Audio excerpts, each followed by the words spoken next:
मेरे सामने दो रास्ते थे, एक घुटनों पर बैठकर जीने का और दूसरा तलवार हाथ में लेकर मरने का।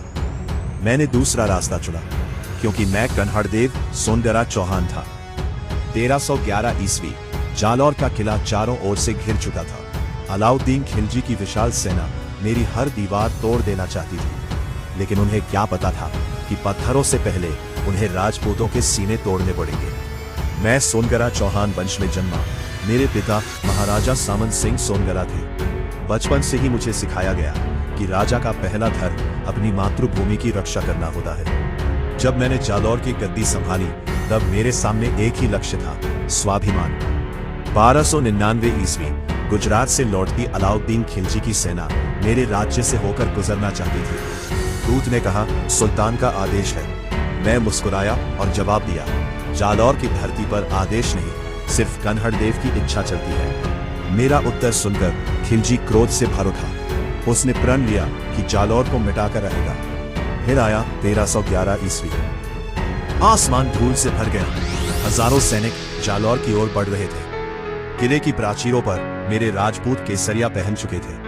हर योद्धा जानता था कि आज के बाद या तो विजय मिलेगी या अमरता। युद्ध शुरू हुआ। तीरों की वर्षा, रणभेरी की गूंज और तलवारों की टक्कर से धरती कांप उठी। लेकिन जालौर अब भी अडिग था। जब दुश्मन तलवार से नहीं जीत सका तो उसने विश्वासघात का सहारा लिया। किले का भेद दुश्मन तक पहुंचा दिया गया। अब अंतिम युद्ध शुरू हो चुका था। मैंने अपनी तलवार उठाई और अपने वीरों से कहा, याद रखना, आज हमारी मृत्यु होगी लेकिन कल हमारी कहानी जिएगी। फिर मैं अंतिम सांस तक लड़ता रहा। 1311 ईस्वी में मैं मातृभूमि की रक्षा करते हुए वीर गति को प्राप्त हुआ। माना जाता है कि 13वीं सदी में जब अलाउद्दीन खिलजी ने गुजरात के सोमनाथ मंदिर पर आक्रमण किया तो उसने वहां के प्राचीन शिवलिंग को अपमानित किया और साथ ले जाने की कोशिश की। इतिहासकारों के अनुसार उसी दौरान मैंने खिलजी की सेना का सामना किया।